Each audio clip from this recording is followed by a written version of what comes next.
مرحبا بكم في هذا الفيديو الذي يقدم لمحة على بعض التفسيرات فيما يخص قصة يأجوج ومأجوج.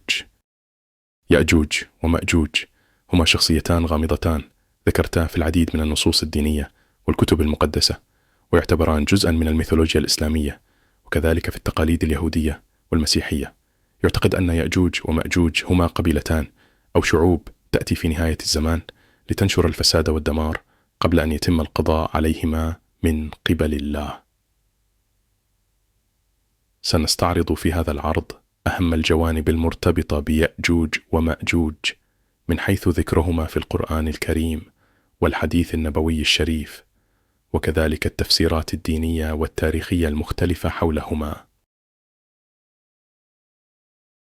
يأجوج ومأجوج ذكرا في القرآن الكريم في سورة الكهف، حيث يروي القرآن قصة ذي القرنين، وهو ملك صالح جاب الأرض وساعد الناس في بناء سد لمنع يأجوج ومأجوج من الإغارة على بلادهم.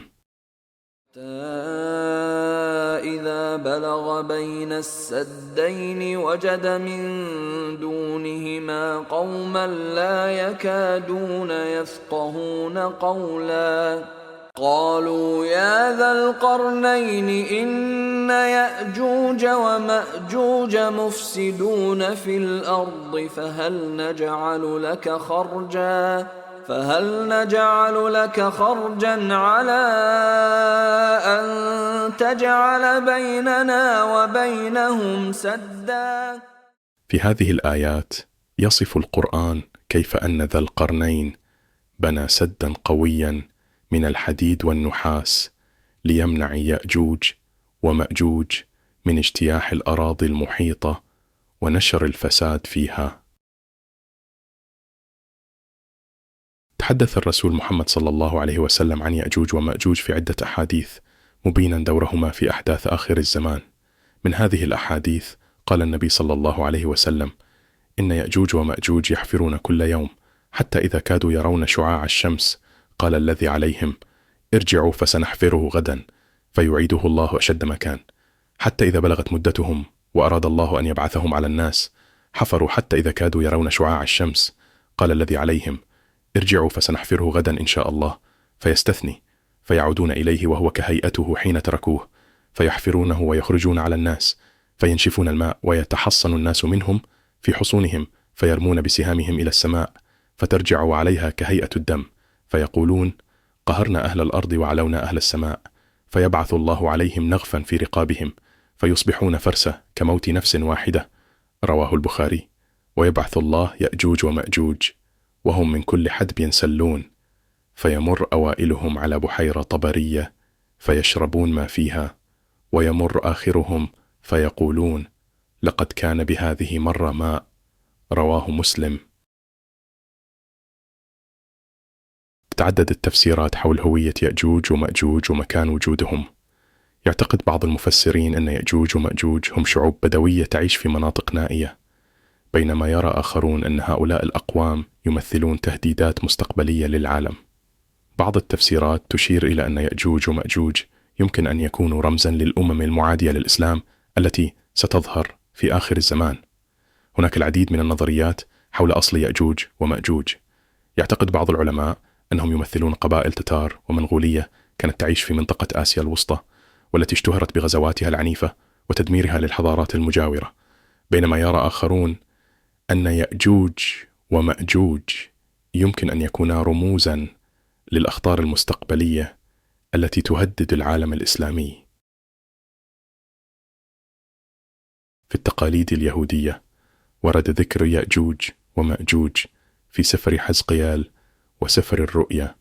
في سفر حزقيال يأجوج هو قائد من أرض ماجوج الذي سيهاجم إسرائيل في نهاية الأيام، وحدث في السنة 9 وفي الشهر 10 في 10 من الشهر أنه جاء إلي كلام الرب قائلا: يا ابن آدم اجعل وجهك على جوج أرض ماجوج رئيس روش ماشك وتبال وتنبأ عليه. حزقيال 38:2.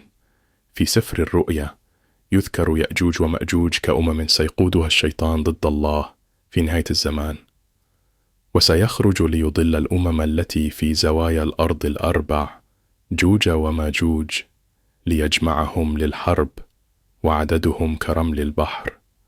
الرؤيا 20 في العصر الحديث يستمر النقاش حول يأجوج ومأجوج، حيث يتم تفسيرهما بطرق مختلفة استنادا إلى السياقات التاريخية والسياسية الراهنة. يعتقد البعض أن يأجوج ومأجوج يمكن أن يكونا رموزا للتهديدات البيئية أو الكوارث الطبيعية التي يمكن أن تؤثر على البشرية بشكل كبير. وفي الختام، إن يأجوج ومأجوج هما شخصيتان محيرتان ومثيرتان للاهتمام، ظهرتا في النصوص الدينية المختلفة، ولكل منها دلالات وتفسيرات تختلف باختلاف الثقافات والتقاليد الدينية. تبقى هاتان الشخصيتان رمزا للفساد والدمار الذي سيحدث في نهاية الزمان، ويتجلى دورهما في تحذير الناس من الفتن والاضطرابات التي قد تواجه البشرية في المستقبل. من المهم دراسة هذه النصوص والتفسيرات المختلفة لفهم الدور الذي تلعبه هذه الشخصيات في تراثنا الديني والثقافي. إن أعجبك الفيديو ندعوك للاشتراك وتفعيل الجرس ليصلك الجديد، وإن لم يعجبك دع لنا رأيك لنحسن من جودة أعمالنا. شكرا لتتبعكم.